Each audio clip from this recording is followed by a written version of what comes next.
Hello friends, if you want to watch super hit movie Caligula in English, then you must like this video. If you are visiting our channel for the first time, don't forget to subscribe to our channel friends in today's video. The movie we are going to talk about is called Caligula. We will talk about what this movie is and where you can watch it. All the interesting facts about this movie in today's video, I am going to tell you. I am also going to give you all the information on which OP platform or on which satellite channel you will get to watch this movie. Also, we will talk in detail about the technical department, music department, pre-production filming, post-production budget box office collection of this film. We will also talk about the story of this film, and I will also give you a small review of the story of this film. Apart from this, we will discuss about the facts of this film. Storyline, star cast, actors' performance in the film, and which character has played which role. That's why I request you friends to watch this video till the end. So let's start the video. Caligula, Italian Caligula, is a 1979 erotic historical drama film about the rise and fall of Roman Emperor Caligula. The film stars Malcolm McDowell in the title role, alongside Teresa and Savoy, Helen Mirren, Peter O'Toole, John Steiner, and John Gielgud. Original screenwriter Gore Vidal and film director Tinto both disavowed the extensive changes to their contributions, with Brass dismissed prior to editing.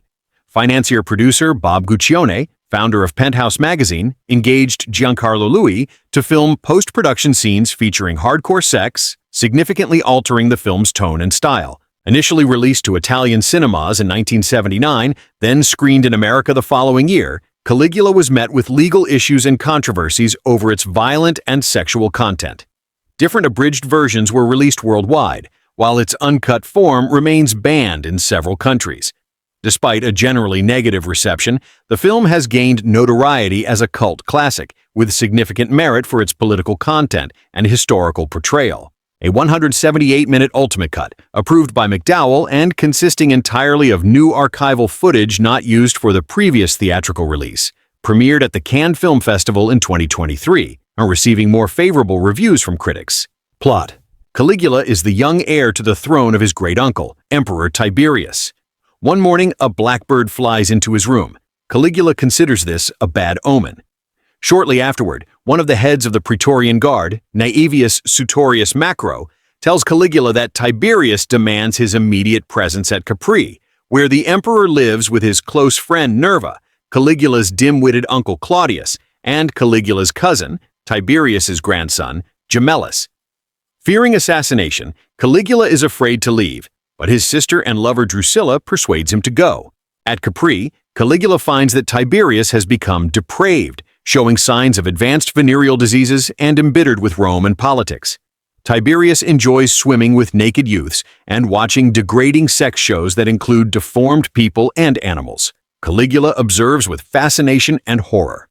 Tensions rise when Tiberius tries to poison Caligula in front of Gemellus. Nerva commits suicide, and Caligula tries to kill Tiberius but loses his nerve. Proving his loyalty to Caligula, Macro kills Tiberius instead with Gemellus as a witness. After Tiberius's death and burial, Caligula is proclaimed the new emperor, then proclaims Drusilla as his equal, to the apparent disgust of the Roman Senate. Drusilla, fearful of Macro's influence, persuades Caligula to get rid of him. Caligula sets up a mock trial in which Gemellus is intimidated into testifying that Macro murdered Tiberius, then has Macro's wife Ennia banished from Rome. After Macro is executed in a gruesome public game, Caligula appoints Tiberius's former advisor Longinus as his personal assistant, while pronouncing the docile Senator Caria as the new head of the Praetorian Guard. Drusilla tries to find Caligula a wife among the priestesses of the goddess Isis, the cult they secretly practice. Caligula wants to marry Drusilla, but she insists they cannot marry because she is his sister. Instead, Caligula marries Caesonia, a priestess and notorious courtesan, after she bears him an heir. Drusilla reluctantly supports their marriage. Meanwhile, despite Caligula's popularity with the masses, the Senate expresses disapproval for what initially seemed to be light eccentricities. Darker aspects of Caligula's personality emerge when he brutally rapes a virgin bride and her husband on their wedding day in a minor fit of jealousy, and orders Gemellus's execution to provoke a reaction from Drusilla. After discovering that Caesonia is pregnant, Caligula develops a severe fever.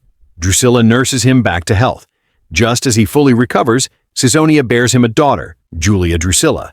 During the celebration, Drusilla collapses with the same fever he had had. Soon afterward, Caligula receives another ill omen in the form of a blackbird. Despite his praying to Isis out of desperation, Drusilla dies from her fever. Initially unable to accept her death, Caligula has a nervous breakdown and rampages through the palace, destroying a statue of Isis while clutching Drusilla's body. Now in a deep depression, Caligula walks the Roman streets disguised as a beggar. He causes a disturbance after watching an amateur performance mocking his relationship with Drusilla. After a brief stay in a city jail, Caligula proclaims himself a god and becomes determined to destroy the senatorial class, which he has come to loathe. The new reign he leads becomes a series of humiliations against the foundations of Rome. Senators' wives are forced to work in the service of the state as prostitutes, estates are confiscated, the old religion is desecrated, and the army is made to embark on a mock invasion of Britain. Unable to further tolerate his actions, Longinus conspires with Chaerea to assassinate Caligula. Caligula enters his bedroom, where a nervous Caesonia awaits him. Another blackbird appears, but only Caesonia is frightened of it. The next morning, the two rehearse an Egyptian play. Claudius becomes suspicious of Chaerea and follows him to the event. Shortly, Caligula and his family are attacked in a coup headed by Longinus and Chaerea. Caesonia and Julia are murdered, and Chaerea stabs Caligula in the stomach. With his final breath, the emperor defiantly whimpers, "I live," as Caligula and his family's bodies are thrown down the stadium's stairs. Claudius witnesses the entire ordeal and is horrified even after being proclaimed emperor by the Praetorian Guard. The people of Rome, having grown accustomed to the overall chaos, clean the blood off the marble floors. Production. Development. The men's magazine Penthouse had long been involved in film funding, helping invest in films made by other studios, including Chinatown, The Longest Yard, and The Day of the Locust. But it had never produced a film on its own. The magazine's founder Bob Guccione wanted to produce an explicit adult film within a feature film narrative that had high production values. He decided to produce a film about the rise and fall of the Roman Emperor Caligula. Development began under producer Franco Rossellini, the nephew of filmmaker Roberto Rossellini. A screenplay was written by Lina Wertmüller, but Guccione rejected Wertmüller's script and hired Gore Vidal to write a new screenplay. Vidal's script had a strong focus on homosexuality, leading Guccione to demand rewrites, which toned down the gay content for wider audience appeal. Guccione was concerned that Vidal's script contained several gay sex scenes and only one scene of heterosexual sex, which was between Caligula and his sister Drusilla. Vidal was paid $200,000 for his screenplay, titled Gore Vidal's Caligula. Elaborate sets were built by production designer Danilo Donati, who also designed the film's costumes, jewelry, hairstyles, wigs, and makeup. Several mainstream actors were cast, Guccione intending to make a film that he felt, like Citizen Kane, would be a landmark in cinematic history. Guccione offered directing duties to John Huston and Lina Wertmüller, both of whom rejected the film. After viewing scenes from the film Salon Kitty, Guccione agreed to have lunch with that film's director, Tinto, believing Brass would be the ideal person to direct Caligula. Brass had a reputation for being difficult to deal with on film sets, but Guccione thought the film's epic scope would keep Brass in line, and that Brass understood the concept of the film enough to direct it. Brass described Vidal's screenplay as the work of an aging arteriosclerotic, and agreed to direct only if he was allowed to rewrite Vidal's screenplay. Brass's screenplay expanded the sexual content to include orgies, decorative phalluses, and much female nudity. Guccione said Brass's rewrites were done out of necessity to the film's visual narrative and did not alter the dialogue or content. In an interview for Time magazine, Vidal said that in film production, directors were parasites, and a film's author was its screenwriter. In response, Brass demanded Vidal's removal from the set, and Guccione agreed. Guccione considered the film to be a collective effort, involving the input of a great number of artists and craftsmen, and the director to be the leader of a team effort. Vidal filed a contractual dispute over the film because of Brass's rewrites. Guccione said Vidal had demanded 10% of the film's profits, which Vidal said was not the case. Vidal distanced himself from the production, calling Brass a megalomaniac. Brass publicly stated, "If I ever really get mad at Gore Vidal, I'll publish his script." Vidal's name was removed from the film's title. The credits were changed to state that the film was adapted from a screenplay by Gore Vidal, crediting no official screenwriter. Guccione said, Gore's work was basically done and Tinto's work was about to begin.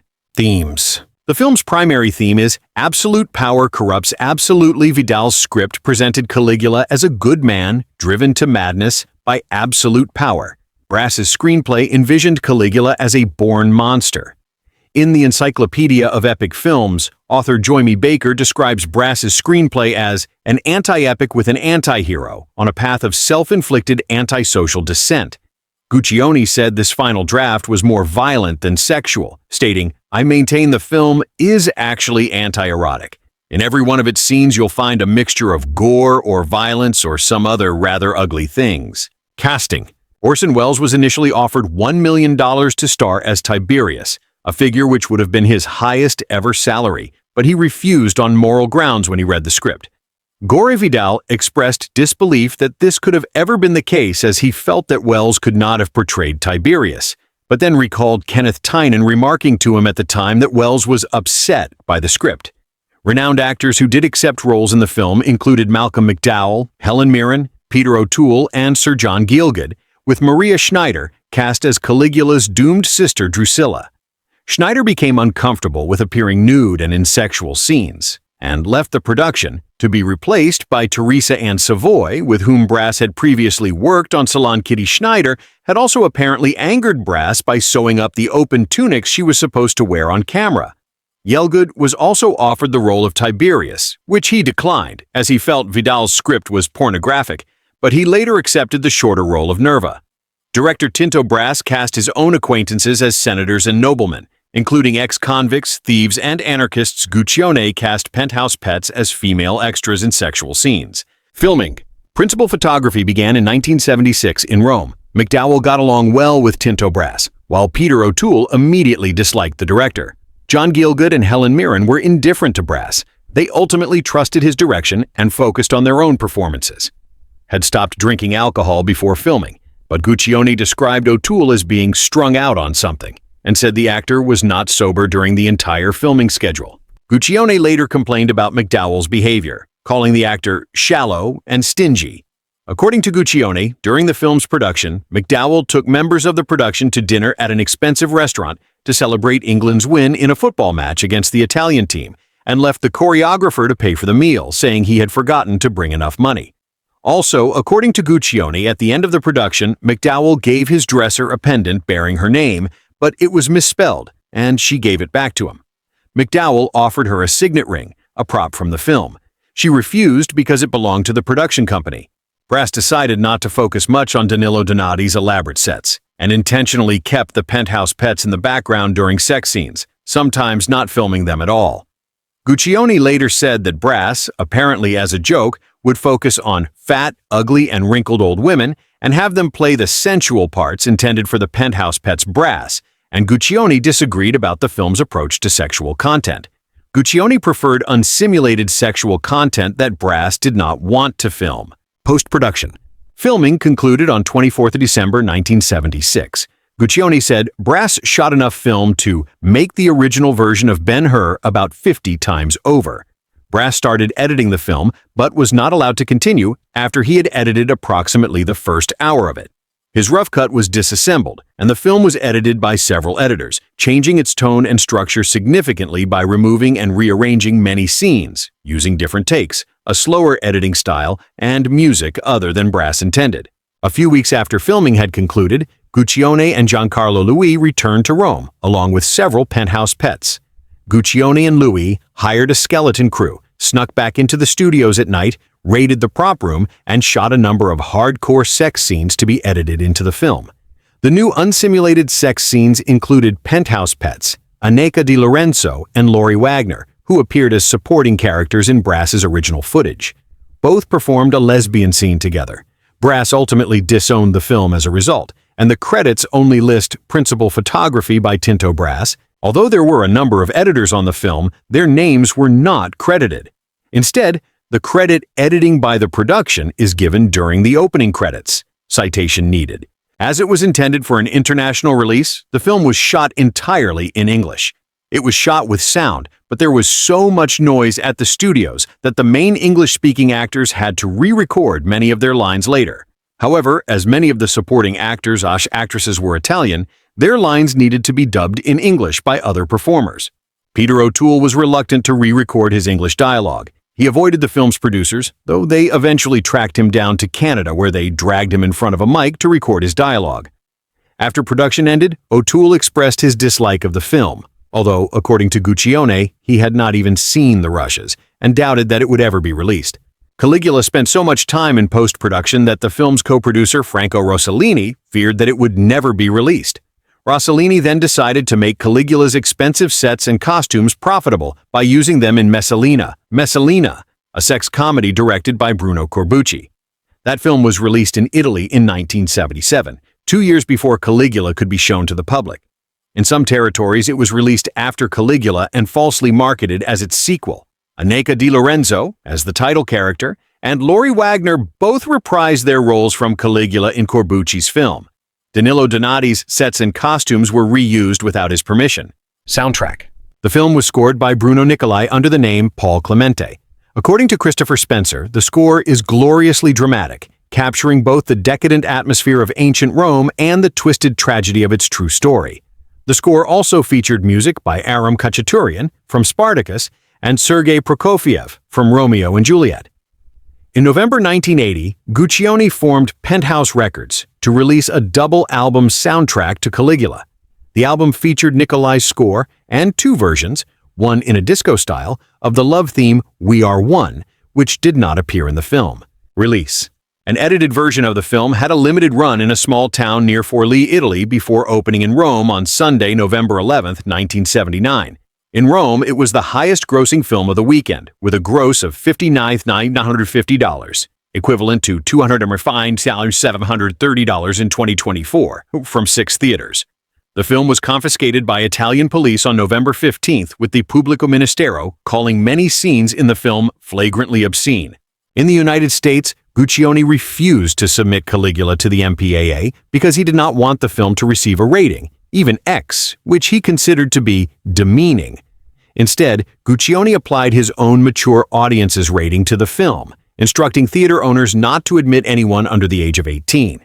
The film premiered in the United States on 1 February 1980 at the Translux East Theater, which Guccione had rented exclusively to screen the film. He changed the theater's name to Penthouse East. Rather than leasing prints to exhibitors, the distributor rented theaters that specialized in foreign and art films for the purpose of screening Caligula exclusively in order to keep the film out of theaters that showed pornographic films. In 1981, the Brazilian Board of Censors approved the establishment of special theaters to screen In the Realm of the Senses and Caligula because they were international box office hits. Caligula grossed $23 million, equivalent to $87.8 million in 2024, at the box office. The film was a financial success in France, Germany, Switzerland, Belgium, the Netherlands, and Japan. A 102-minute R-rated version without the explicit sexual material was released in 1981. The script was adapted as a novelization by William Johnston using the pseudonym William Howard. Legal problems. In 1979, when Guccione tried to import the film's footage into the U.S., customs officials seized it. Federal officials did not declare the film to be obscene. When the film was released in New York City, the anti-pornography organization Morality in Media unsuccessfully filed a lawsuit against these federal officials. In Boston, authorities seized the film. Penthouse took legal action, partly because Guccione thought the legal challenges and moral controversies would provide the kind of marketing coverage money can never buy.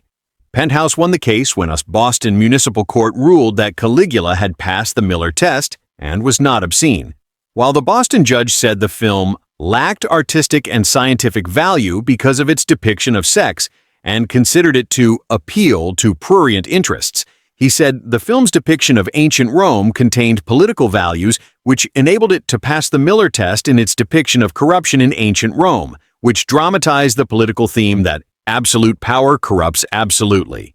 A Madison, Wisconsin district attorney declined an anti-pornography crusader's request to prevent the release of Caligula on the basis that the most offensive portions of the film are those explicitly depicting violent and not sexual conduct, which is not in any way prohibited by the criminal law.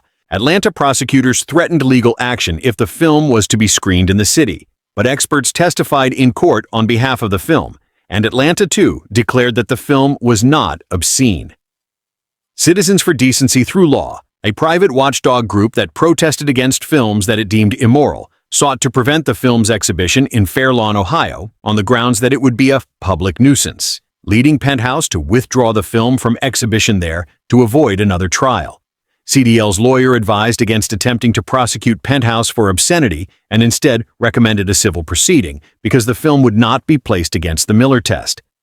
The Penthouse attorney described the Fair Lawn events as being driven by conservative morality, reinforced by Ronald Reagan's presidential victory, stating, "Apparently, these extremists have interpreted a change by the administration to mean a clarion call for a mandate to shackle the public's mind again." The uncut film was granted a certificate by the British Board of Film Classification in 2008. The film was banned in Australia, where it continued to be banned in its uncut form until 2021.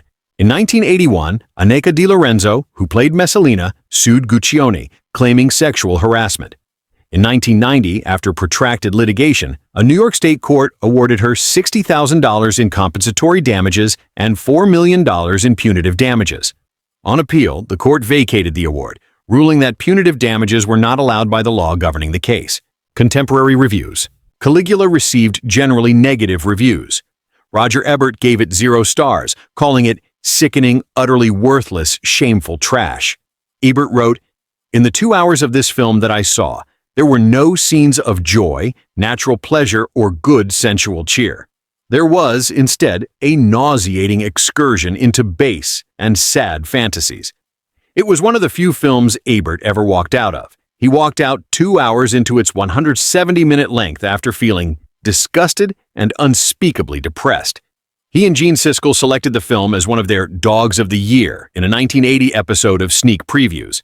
Hank Werba of Variety described the film as a moral holocaust in his review. Rex Reed called Caligula a trough of rotten swill. Jay Scott, reviewing Caligula for the Globe and Mail, said, "Caligula doesn't really work on any level." Scott unfavorably compared Caligula with In the Realm of the Senses, describing the latter film as a better treatment of extreme sexuality. Scott's review went on to say, Rome would seem to be at least as fecund a territory for the cinematic exploration of sex, death, and money as pre-war Japan. But what's missing from Caligula, which is rife with all three, is any connective tissue, also any point of view, any thought, any meaning. Scott concluded his review by claiming the whole film's production was a boondoggle of landmark proportions. New York critic David Denby described the film as an infinitely degraded version of Fellini's Satyricon. Tom Milne, Monthly Film Bulletin, stated that the film was by no means so awesomely bad as most critics have been pleased to report, but pretty bad all the same, and found the film to be notable chiefly for the accuracy with which it reflects Caligula's anonymity. Legacy. Several films were released in the following years as attempts to cash in on Caligula's reputation, including Caligula and Messalina, 1981, directed by Bruno Mattei and Caligula. The Untold Story, 1982, directed by Joe D'Amato. Like Caligula, D'Amato's film exists in several softcore and hardcore versions. In 1985, the hardcore version of Caligula was broadcast in France on Canal+, making it the first film with unsimulated sex scenes ever shown on French television. The film, which had been broadcast as a test, became the starting point of Canal+'s tradition of showing one pornographic film at midnight every month. Caligula continued to garner negative reception long after its release. On the review aggregator website Rotten Tomatoes, 18% of 33 critics' reviews are positive, with an average rating of 3.810. The website's consensus reads, "Endlessly perverse and indulgent, Caligula throws in hardcore sex every time the plot threatens to get interesting." Writers for the Hamilton Spectator and St. Louis Post-Dispatch said Caligula was one of the worst films they'd seen. Writing for the AV Club, Keith Phipps said, "As a one-of-a-kind marriage of the historical epic and the porn film, Caligula deserves a look. But it might be better to let Guccione's savagely unpleasant folly fade into the century that spawned it." Leslie Hallowell said Caligula was a vile curiosity of interest chiefly to sadomasochists. Time Out London called it a dreary shambles. Positive criticism of the film came from Movie Hole reviewer Clint Morris, who awarded it 3 stars out of 5, calling it classic in the coolest sense of the word. New Times critic Gregory Weinkauf gave the film 3 out of 5, calling it kinda dumb and tacky, but at least it's a real movie. Arkansas Democrat-Gazette reviewer Philip Martin also gave the film 3 out of 5. Retrospective recognition. Caligula has been described as a cult classic by William Hawes in a book about the film. Helen Mirren has defended her involvement in the making of Caligula and even described the final product of the film as an irresistible mix of art and genitals. In 2005, artist Francesco Vezzoli produced a fake trailer for an alleged remake called Gore Vidal's Caligula as a promotion for Versace's new line of accessories. The fake trailer featured Mirren as the Empress Tiberius, Gerard Butler as Cherea, Mila Jovovich as Drusilla, Courtney Love as Caligula, and Karen Black as Agrippina the Elder, and an introduction by Gore Vidal. It was screened worldwide, including New York City's Whitney Museum of American Art's 2006 Whitney Biennial. Leonardo DiCaprio has cited Caligula as an influence on his performance. As Jordan Belfort in The Wolf of Wall Street, Francis Ford Coppola's film Megalopolis has been compared to Caligula. 2023 Ultimate Cut Reconstruction. Producer Thomas Negevon announced a reconstruction of the film in 2020, seeking to follow Gore Vidal's original screenplay, rather than the visions of either Brass or Guccione. Consisting of previously unreleased material, this 178-minute Ultimate Cut premiered at the 2023 Cannes Film Festival. Brass responded by taking legal action against Penthouse Films, saying, "After numerous and fruitless negotiations that have followed over the years, first with the Penthouse and then with other unclear individuals, to edit the material that I shot, and which had been found in the Penthouse archives, a version has been created on which I did not take part, and which I am convinced will not reflect my artistic vision. The Cannes audience will therefore be misled by the arbitrary use of my name." McDowell responded positively to this version, writing on Instagram, "Because of the brilliant work of Thomas Negevon, one of my best performances has finally come to light after 47 years. In April 2024, Drafthouse Films acquired the Ultimate Cut for North American distribution and released it theatrically in August 2024, followed by a streaming and 4K UHD Blu-ray release, the latter of which featured new interviews with McDowell and Negevon. The Ultimate Cut received moderately positive reviews from critics. On the review aggregator website Rotten Tomatoes, 65% of 40 critics' reviews are positive, with an average rating of 6.5/10. The website's consensus reads, "Restoring the originally intended Caligula at long last, this new cut doesn't elevate the notorious epic to greatness, but goes a long way towards vindicating its artistic vision." Metacritic, which uses a weighted average, assigned the film a score of 62 out of 100, based on 6 critics, indicating generally favorable reviews. See also, list of films considered the worst. Notes: Brass is credited with principal photography by. Giancarlo Louis and Bob Guccione are credited with additional scenes directed and photographed by. Credited with adapted from an original screenplay by. Additionally, Giancarlo Louis and Bob Guccione are credited with additional scenes directed and photographed by. The film's titles credit Barali with film editor and the production, a credit possibly referring to Bob Guccione and his production assistants, with editing by. In Caligula, the Ultimate Cut, absolute power corrupts absolutely, but even using absolutely all of the footage shot for the notorious production back in 1976 does not necessarily result in a better film. The most expensive independent film ever produced until that time, Caligula was conceived by late Penthouse founder Bob Guccione as a sexually explicit film that also featured real actors and high production values.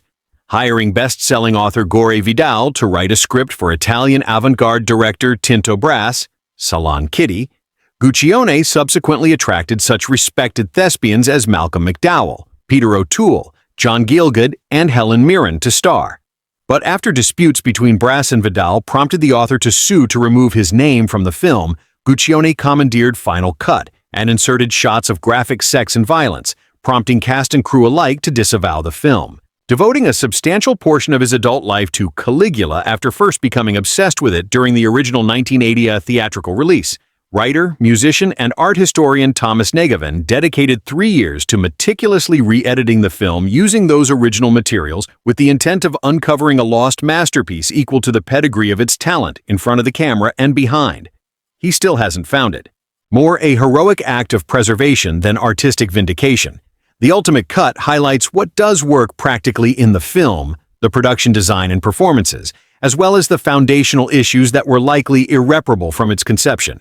Credit or blame to Guccione, Caligula has always aspired to be both decadent and refined, prestigious and sleazy, cheeky and credible, and it's a balance that here definitively proves untenable, at least by the creative team involved, though Negovan's efforts remain intriguing as a thought experiment and cinematic curio. The plot of the ultimate cut is not materially different than the original version. Young Caligula, McDowell, succeeds his great-uncle Tiberius, O'Toole, as emperor and a perpetual vibe ruiner, and proceeds to make an absolute mess of Rome by plundering its resources as his personal playground.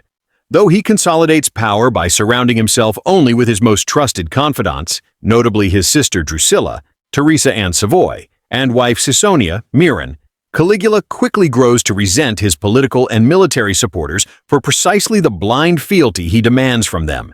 He soon risks the destruction of Rome as he violently exercises his contempt for its senatorial class, until advisors Longinus, John Steiner, and Chirea, Paolo Bonicelli, decide that his rule may be too dangerous to continue. Negovan reportedly used Vidal's script as a template to rebuild a number of scenes that were truncated or otherwise hamstrung in the 1980 version edited by Guccione without the consent of Vidal or Tinto brass, and re-edited the rest using alternate takes that he believed better showcased the cast's performances, not to mention Danilo Donati's production design. He additionally enlisted artist Dave McKean to animate an opening credits dream sequence that was never shot, which creates a thematic through-line connecting Caligula's prophetic visions throughout his tenure as emperor. The result is a more cohesive, comprehensible, and, at 178 minutes, just plain longer version of Vidal's story. By Negovan excising the unsimulated sex scenes that Guccione shot and added in post-production, he partially redeems the project as a serious, artistically legitimate telling of Caligula's tenure as Roman emperor. Yet Bob Guccione, as financier or would-be filmmaking visionary, was never going to be the person to produce a film of this material that was going to be serious or artistically legitimate. And anyway, who outside of the bruised and betrayed collaborators who worked on it wanted one? McDowell's performance, along with Miran's and a handful of others, has been dutifully restored. Negovan reportedly raised Guccione's version and replaced the histrionic reactions used in the original cut with more nuanced ones.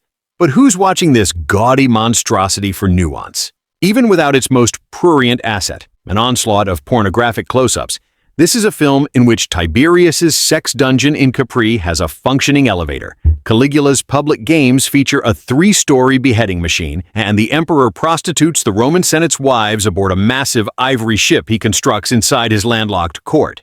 Already a 2-time Oscar winner for costume design, Donati's work as art director is indisputably detailed and sumptuous, which Negovan better spotlights by leaning heavily on what appear to be master shots of the set. It also results in a flatter, decidedly more prosaic feel for the narrative, as the actors battle the enormity of the sets instead of competing with wall-to-wall TNA. That said, there's much to admire in the scale and size of the production, and McDowell and Miran both fare much better, appropriately, in a cut of the film actually interested in letting them deliver recognizable human performances. Playing a mercurial emperor who maintains an incestuous obsession with his sister and has people murdered like it's a bodily function, McDowell doesn't exactly earn the audience's sympathy, but the actor charts the young man's path from ambitious successor to maniacal despot with much greater clarity and believability than ever before. It's easy to compare Caligula to his sociopathic hooligan Alex DeLarge in A Clockwork Orange, but the new cut evidences the character's occasional vulnerability and the thin line McDowell maintains between impish petulance and abject cruelty. Miran's role is greatly expanded. She appeared in only 17 or 18 minutes of the original cut, but is on screen here for almost an hour, and her Ciconia proves to be not just a more involved collaborator with Caligula, but one constantly evaluating how honest she can be with the man who's both her emperor and her husband. Conversely, there were additional scenes in the original cut, featuring a young soldier named Proculus, Donato Placido, but the ultimate cut disregards him after Caligula savagely enacts his own version of prima nocta on the Praetorian's wedding day. For the sake of seeing less genital trauma on screen, it's a beneficial choice, but its absence also is a reminder that the film was at some level meant to depict a full, unvarnished panorama of the vagaries of Caligula's rule, as much violence as sex, and the new cut effectively undercuts those original marching orders. What emerges from this version is the sense that Negavan decided that more is more with the production's 90-something hours of footage and attempted to get as much story as possible into the film while minimizing its sexual and violent content. But according to on-set writer Ernest Volkmann, who recorded a commentary for a 2007 DVD release, some of that explicit material was actually shot by Brass and not merely shoehorned into the cut by Guccione. In which case, doesn't it belong in anything billed the ultimate version? The passing of many members of the creative team have further complicated any choices Negavan and his editors had to make about how best to balance the film's different elements. Their decisions lengthen scenes rather than add meaningful information or depth, and tone down their bawdy, ostentatious spectacle to the detriment of the film's flow and momentum. Moreover, the ultimate cut replaces classical cues by Khachaturian, Prokofiev, and an uncredited Bruno Nicolai, with a newly composed score that substitutes ominous menace for their rhapsodic pomp, again aiming for a gravitas out of sync with the material's melodrama. In 2023, after extensive documentation of his infamous meddling, Guccione is persona non grata with regard to Caligula. By all accounts, that reputation seems well earned. But somewhere amidst all of the infighting and controversy, much less this cut of the film attempting to honor basically everybody but him, was it ever possible to create a version of this film that satisfied each person's vision, delivering polished, believable performances, Fellini-esque spectacle, and a bit of good old-fashioned smut all at once? Unlikely as it may seem, I'd argue that the answer is yes. Under surer and more collaborative leadership during the original production, these contrasting elements had the potential to work together chocolate and peanut butter style to give audiences something unprecedented. A film that was both titillating and thought-provoking. But even now, there seems to be a belief that it must be one or the other, and as sincerely as Negavan approached the film, he ultimately errs too much on the side of good taste, to the point where it's often tepid instead of transgressive. As such, Caligula, the ultimate cut, is as a work of revisionism, a project to be admired, but in terms of truly breathing new life into a maligned production, the result is still a bit flaccid. Caligula, the ultimate cut review. Here it is, in all its seedy absurdity and shame-filled grandeur, the controversial 1979 Rome-sploitation shocker Caligula, originally released towards the end of the movie's porn-chic period. It is about the rise and fall of obscene tyrant Caligula, the Roman emperor who married his sister and ennobled his horse. It is now re-released in an extensively reconstructed and restored form, with a wittily designed new opening title sequence showing an animated Malcolm McDowell doing the Caligula dance. This is the version originally envisaged before producer Bob Guccione took over at the editing stage and tried to raunch the whole thing up for commercial purposes by adding extraneous porn footage, which infuriated the director Giovanni Tinto Brass, hardly, as they say, a choir boy in these matters, and screenwriter Gore Vidal. Both wanted their names taken off the credits. Had he been around today, I suspect Vidal might well have whimsically announced he still wanted his name removed. He originally told interviewers he saw Caligula as an essentially ordinary person corrupted by power and fate, and said that his preferred casting in the lead would be a young Mickey Rooney in clean-cut Andy Hardy mode. Leaving in the spurious porn might actually have added to the film's time capsule value. You have to imagine yourself watching it in the huge, echoingly empty Empire Cinema in London's Leicester Square in 1980, among a matinee scattering of filth enthusiasts disappointed and irritated by its relative tameness. You might have also possibly been disappointed and irritated by its lack of subtlety compared to the far superior 70s BBC TV drama I, Claudius. This featured John Hurt as Caligula, his career shrewdly and indirectly shown via the unholy, innocent, and imperial successor Claudius, played by Derek Jacobi. Giancarlo Badessi plays a pretty forgettable Claudius here. In addition, leaving in the spurious porn might have let us reimagine the Guccione Caligula as conceptual art. Roman decadence haunted by prophetic indecencies yet to come.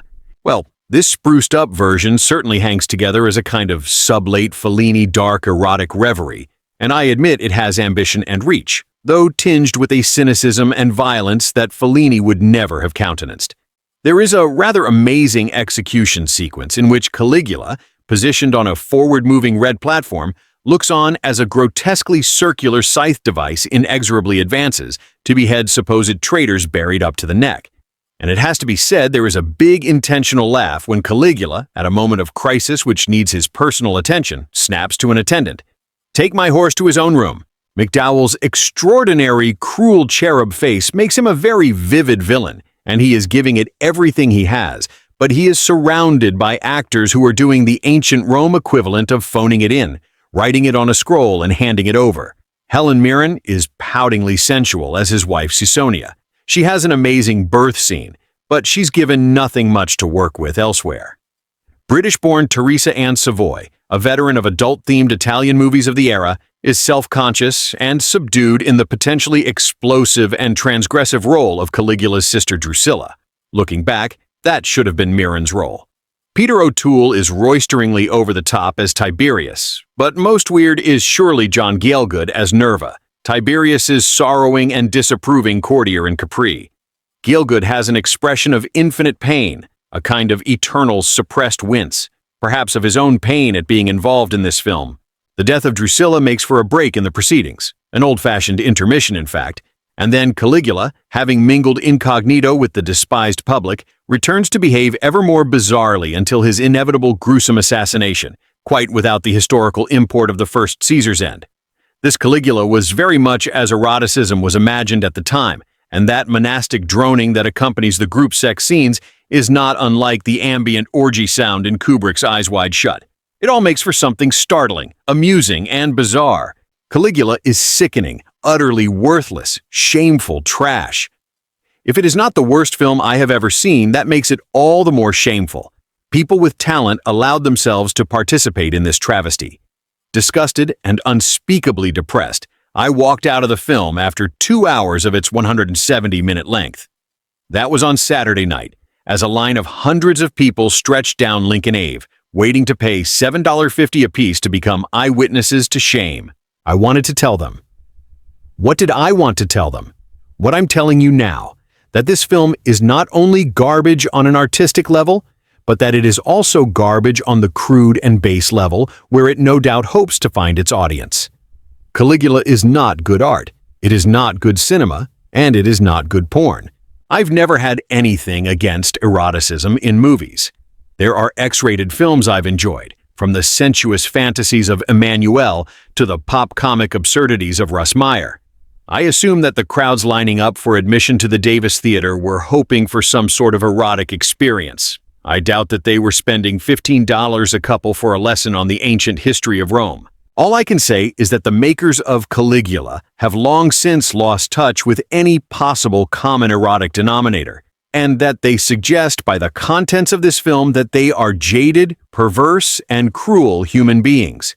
In the 2 hours of this film that I saw, there were no scenes of joy, natural pleasure, or good sensual cheer. There was, instead, a nauseating excursion into base and sad fantasies.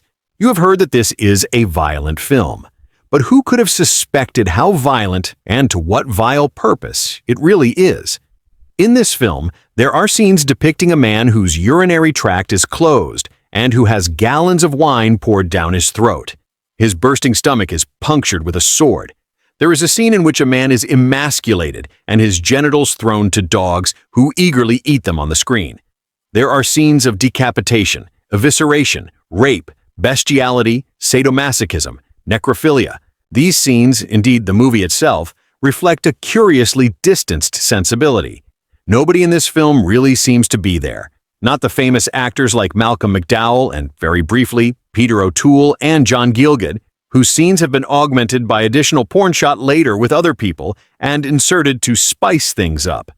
Not the director, who removed his credit from the film. Not the writer.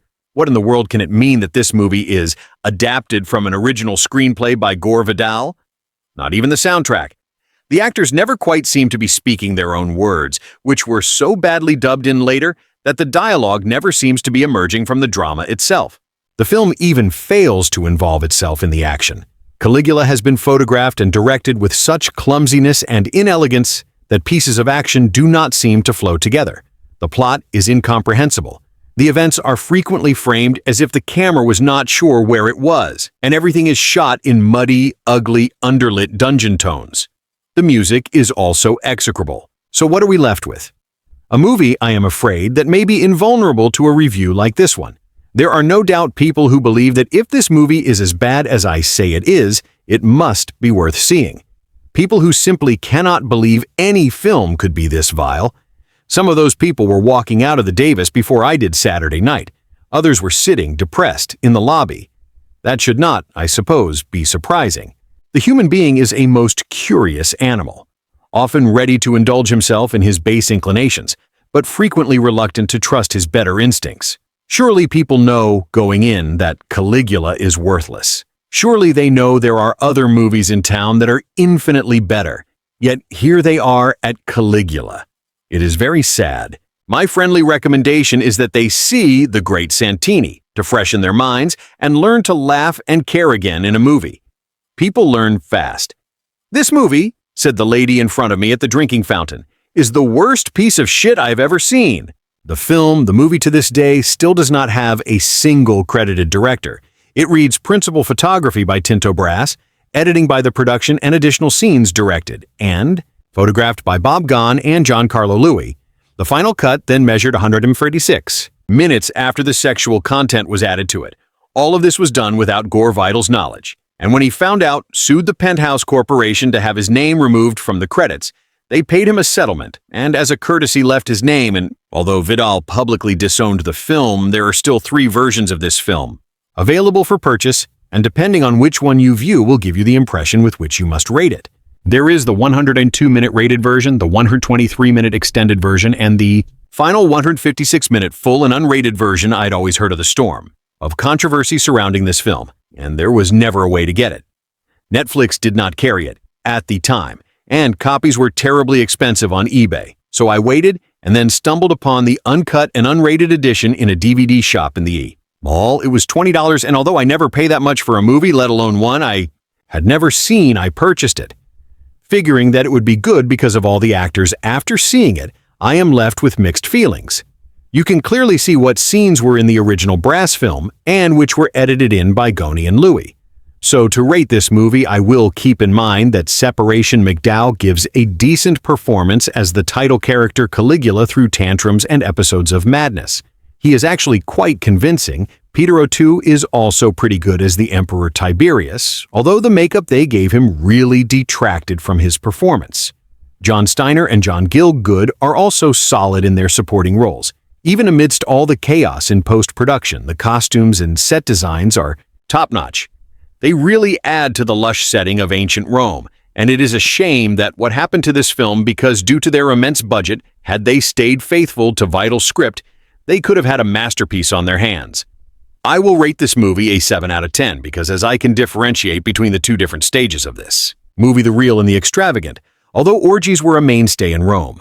The length to which they are taken do nothing but draw out the movie to rate this movie as a whole. I would have to go with 5 out of 10. The excellent cinematography does not allow me to rate it any lower, for all its faults.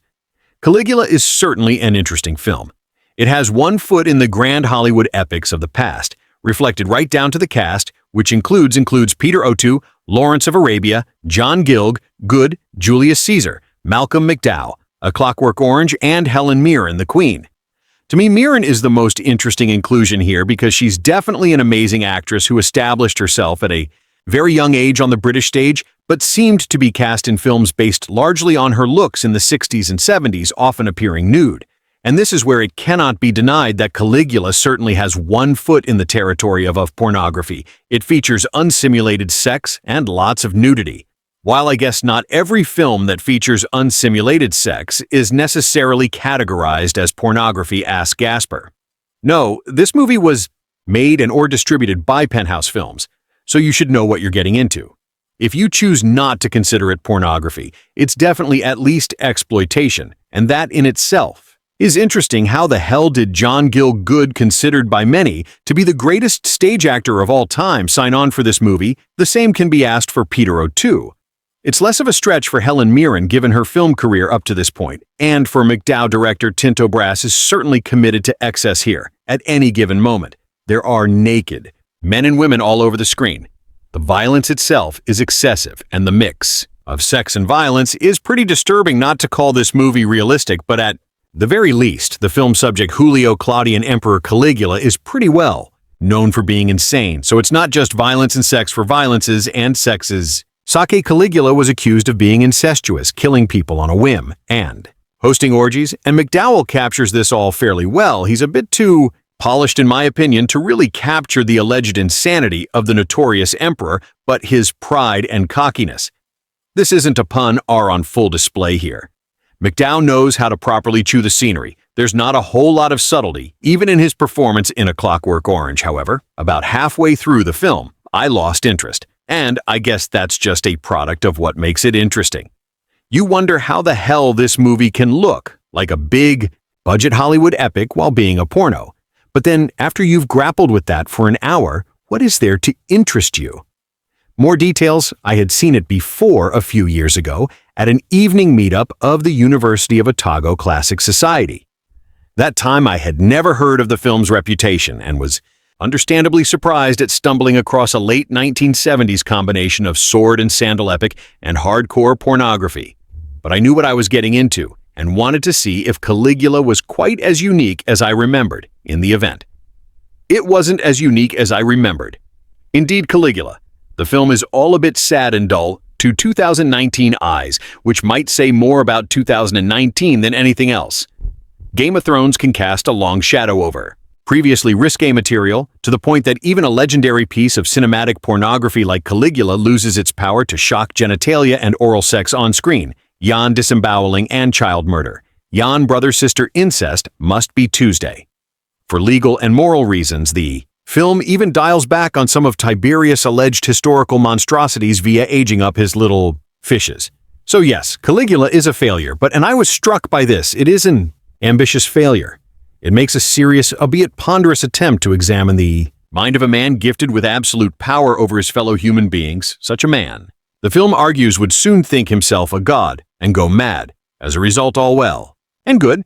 And Malcolm McDowell does his absolute best to conjure such a psychological screw-up. But, well, it ultimately doesn't work, and an ambitious failure is still a failure. Specifically, this thematic study simply does not justify Caligula's 2 and 1 or 2 hour running length. The film would have benefited massively from either a massive cut in length. I'm not just talking about axing the infamous hardcore pornography either, or else actually introducing a greater degree of character conflict. I think the biggest problem with Caligula is not its continual straying into gratuitous pornography, though that is obviously a problem. Especially when it confuses quantity of sexual material with quality of sexual material, I think. The biggest problem with Caligula is that, apart from the genuinely interesting early scenes with Tiberius, the plot may be summarized as a man finds himself in a position of absolute power. He tries to test the limits of this power via deliberately antagonizing those around him. Those around him finally snap the end. One would almost be tempted to suggest that there is some postmodern meta-commentary at work with the film antagonizing the audience after the manner of the emperor and his victims. But that would be to give the film credit it does not deserve. As it was, I was struck by how uninteresting and thin the plot felt when stretched to this length. When, by contrast, the Caligulan sections of I, Claudius are so absorbing. The distinction is that I, Claudius has meaningful character conflict. It's about Claudius' desperate struggle to survive his nephew's insanity, and much more developed characters. We care about the characters in a Claudius. We do not care about the characters in Caligula like something out of late season. Game of Thrones exists for nothing more than the purpose of grotesque spectacle 2.5 hours. Of grotesque spectacle where you just wish the plotters would hurry up and murder the protagonist so you can go and do something else. So Caligula fails at its attempted thematic musings, fails at entertaining the audience, and even fails as titillation. So far as we know about the actual Emperor Caligula's reign itself, a pretty sketchy subject. The film mangles the history too. That's pretty dire. Is there anything that can be said in favor of the film, beyond nominating it as something so bad? It's good, turns out. There is, as mentioned, there is some genuine early tension between Tiberius and Caligula, with a decrepit old emperor simultaneously advising and threatening his successor. Tiberius is mad and evil, a decayed monster who revels in having the power of arbitrary death over his subjects, and unlike his adopted heir, he does not outstay his welcome for character conflict, and even a bit of catharsis as our protagonist survives to assume power. Though we know how he'll end up, Macro is even set up as a decent threat after the old man shuffles off the mortal coil, but sadly wasted, as Caligula then promptly deals with him and spends the rest of the film engaged in murders, orgies, and murderous orgies. A story that explores Caligula's transition from trusting Macro to fearing him would have been much better. But well, such psychological subtlety is too much to expect from this piece. The other thing I will say for Caligula the film, it is capable of generating a peculiar and often outright surreal visual aesthetic while it eggs the pudding. The strange interplay of smoke, costume and character decadence would not be out of place as an adaptation of Clark Ashton Smith's So Thick. Now there's an idea I love, Tiberius Twisted Funeral Mask, for example, and the head-chopping machines are just awesome. This Rome, so tired of life, so hungry for something new to its appetites has succumbed to an overly civilized hedonism and literal naked depravity. It is a compelling setting and deserves better than what is done with it here. So Cula, up and legendarily mad piece of 1970 cinema. Is it worth watching in a sense, don't it? It's a literal and metaphorical orgy of torture porn as much for the audience as for the characters, and there are much better ways to spend 150 minutes of your life, unless you want to be put off sex for a week afterwards. It's also strangely tamed by 2019 standards, on the other hand, buried within the mounds of dull filth. There are occasional glimpses that suggest the film didn't have to be this way. Not that anyone is about to attempt a remake anytime soon. In Caligula, the ultimate cut, absolute power corrupts absolutely, but even using absolutely all of the footage shot for the notorious production back in 1976 does not necessarily result in a better film. The most expensive independent film ever produced. Until that time, Caligula was conceived by late Penthouse founder Bob Goni as a sexually explicit film that also featured real actors and high production values, hiring best-selling author Gore Vidal to write a script for Italian avant-garde director Tinto brass Salon Kitty. Goni subsequently attracted such respected thespians as Malcolm McDowell, Peter O'Toole, John Gielgud, and Helen Mirren to star. But after disputes between Brass and Vidal prompted the author to sue to remove his name from the film, Goni commandeered Final Cut and inserted shots of graphic sex and violence, prompting cast and crew alike to disavow the film, devoting a substantial portion of his adult life to Caligula. After first becoming obsessed with it, during the original 1980 theatrical release, writer, musician, and art historian Thomas Neoven dedicated 3 years to meticulously masterpiece equal to the pedigree of its talent in front of the camera, and behind he still hasn't found it more a heroic act of preservation than artistic vindication. The ultimate cut highlights what does work practically in the film, the production design and performances, as well as the foundational issues that were likely irreparable from its conception. Credit or blame to Goni's. Decadent and refined, prestigious and sleazy, cheeky and credible. And it's a balance that here definitively proves untenable, at least by the creative team involved though. Intriguing as a thought experiment and cinematic curio, the plot of the ultimate cut is not materially different than the original version. Young Caligula McDowell succeeds his great-uncle Tiberius Owl as emperor and a perpetual Viber ruiner, and proceeds to make an absolute mess of Rome by plundering its resources as his personal playground, though he consolidates power by surrounding himself only with his most trusted confidants, notably his sister Drusilla Teresa and Savoy and wife Caesonia. Mirren Caligula quickly grows to resent his political and military supporters for precisely the blind FTI he demands. From them, he soon risks the destruction of Rome as he violently exercises his contempt for its senatorial class, until advisors Linus John Steiner and Chiria Paolo Bonicelli decide that his rule may be too dangerous to continue. Neoven reportedly used Vidal's script as a template to rebuild a number of scenes that were truncated or otherwise hamstrung in the 1980 version edited by Gone without the consent of Vidal or Tinto Brass, and re-edit the rest using alternate takes that he believed better showcase the cast's performances.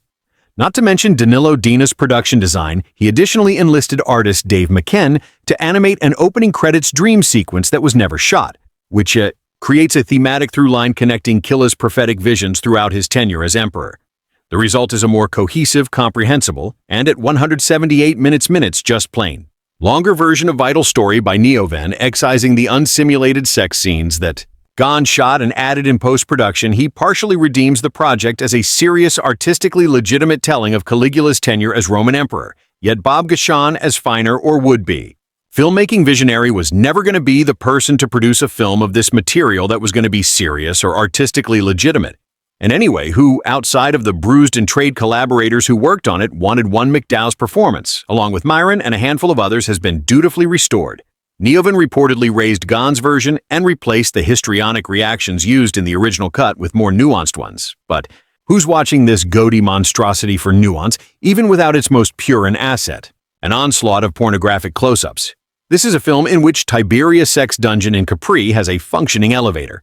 Caligula's public games feature a 3-story beheading machine, and the emperor prostitutes the Roman Senate's wives aboard a massive ivory ship he constructs inside his landlocked court, already a 2-time Oscar winner for costume design. Dina's work as art director is indisputably detailed and sumptuous, which Neovan better spotlights by leaning heavily on what appear to be master shots of the set. It also results in a flatter, decidedly more prosaic feel for the narrative as the actors battle the enormity of the sets instead of competing with Wall 2. All TNA that said there's much to admire in the scale and size of the production, and McDowell and Myron both fare much better appropriately in a cut of the film, actually interested in letting them deliver recognizable human performances playing a mercurial emperor who maintains an incestuous obsession with his sister and has people murdered like it's a bodily function. McDowell doesn't exactly earn the audience's sympathy, but the actor charts the young man's path from ambitious successor to maniacal, desperate, with much greater clarity and believability than ever before. It's easy to compare Caligula to his sociopathic hooligan Alex Delar in A Clockwork Orange. But the new cut evidences the character's occasional vulnerability, and the thin line McDowell maintains between impish petulance and abject cruelty. Myron's role is greatly expanded. She appeared in only 17 or 18 minutes of the original cut, but is on screen here for almost an hour, and her Sionia proves to be not just a more involved collaborator with Caligula, but one constantly evaluating how honest she can be with the man who's both her emperor and her husband.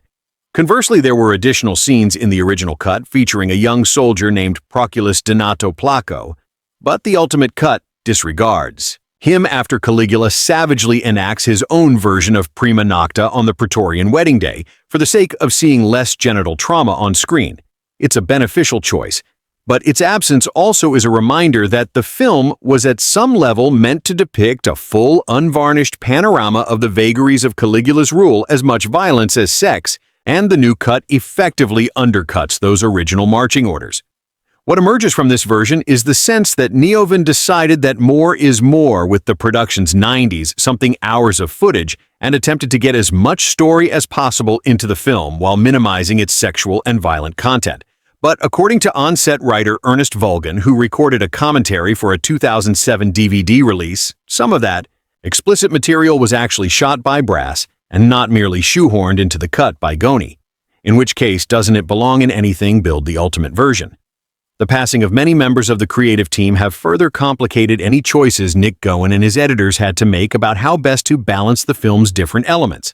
Their decisions lengthen scenes rather than add meaningful information or depth and tone down their body ostentatious spectacle to the detriment of the film's flow and momentum.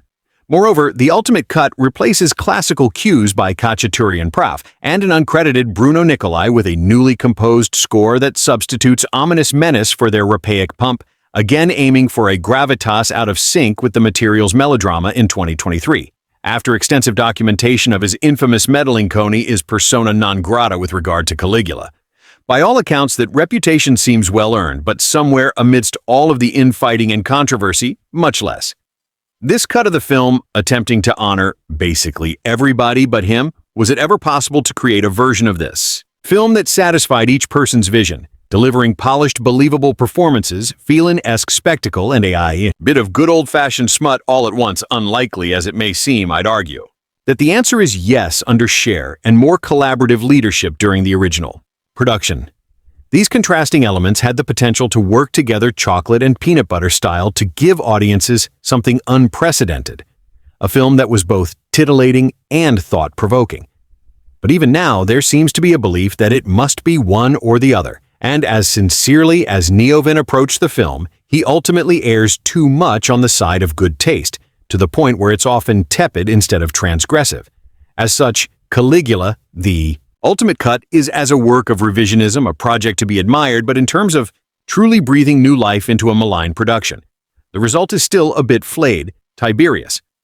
Reign is coming to an end. The man has deserted Rome for the island of Capri, where he is celebrating the end of his life, riddled with horrible diseases, indulging in every possible and impossible vice. Caligula.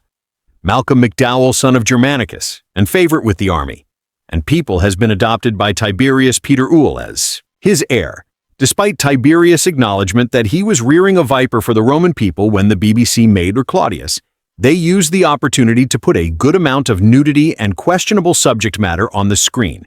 Since it was true to the story, in 1979, Bob Guccione and Penthouse magazine sprang what was at the time the first multi-million-dollar home porno movie upon unsuspecting world. One can see what attracted Guccione to the project. The loose sexual mores of ancient Rome served up by a bevy of Penthouse pets.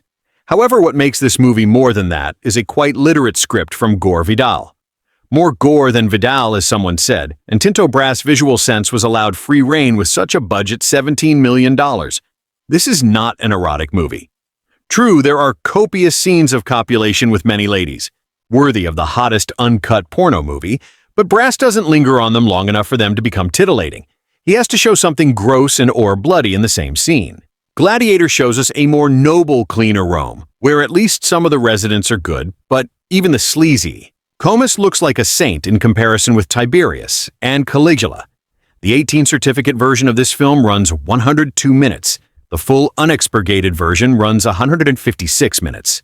There's hardly a scene that goes by without some piece of SAS or gore on screen. The solution in the UK was to enlarge the frame so that the less wholesome activities of the characters disappear off the edge of the screen, and still the runtime is truncated to 98 minutes. Claims that the hardcore stuff was added in post-production by Guccione seem to hold true for 2 major episodes. But there's an awful lot of X-rated in the background when the main actors are in shot. 2, there are no holds barred, there are grotesque sex acts by the dozen. A bicycle wheel with severed tongues on it takes the prize here. Despite all this, I can't but help think that this is the most accurate portrayal of the seedier side of Roman life ever created. There's one incredible scene in which the servants' SL slaves clean up after one of Tiberius' orgies, carrying off the less fortunate and scrubbing down the palace, which rings alarmingly true. Amazingly, some of the more over-the-top bits of business are faithfully recorded by Suetonius and Tacitus. As fact, Malcolm McDowell gives his standard. A deranged, angry young or not-so-young man performance that we've seen everywhere. From Clockwork Orange to The Passage to Cat People to Star Trek Generations 1. Feels Caligula deserves this, though, and he makes an unsettling, dangerous presence, his mad blue eyes glaring out of the screen. Peter O'Toole is suitably loathsome as the rotting Tiberius and appears to be thoroughly enjoying himself. Teresa and Savoy is actually quite charming as Drusilla. Helen Mirren wanders through the whole thing looking aloof and rather bored. In the making of documentary, she gets the best line describing the film. It's an interesting mix of art and genitals, and then gives the perfect smirk to camera. John Gilg good acts with disdain through his limited part. Hard to tell whether he's acting or not. A mention of the music. At this point, the theme from Spartacus by Couturian is used as a love theme. When the film was first released, this caused laughter to break out, because this theme was overly familiar from the one in line. TV series Poffs, Monts and Capulets from Romeo and Juliet also lurks within with the passing of years. These now seem like ideal choices. This film, directed by Tinto Brass, written by G.V. Id, produced by Bob Goni, Franco Rossellini, starring Malcolm McDowell, Teresa and Voy, Helen Mirren, Peter O'Toole, John Steiner, Guido Mannari, Pau Bonacelli, Leopoldo Trius, Giancarlo Badesi, Meladangelo, Anica di Lorenzo Lori, Wagner, Adriana I, John Gilg, good cinematography, Sano, edited by Nino, Bagley, the proto music by Bruno Nicolai. Production companies: Penthouse Films, International Felix Cinematografica S.R.L., distributed by Atlas Analysis Film, Releasing Corporation, United States. Release dates August 14, 1979 in Italy, February 1, 1980 in United States. Running time 156 minutes, 178 minutes. Ultimate cut countries: Italy, United States. Languages: English, Italian. Budget $17.5 million. Box office $10 million to $23.4 million. So, guys, this is the review of Caligula movie and some information about it.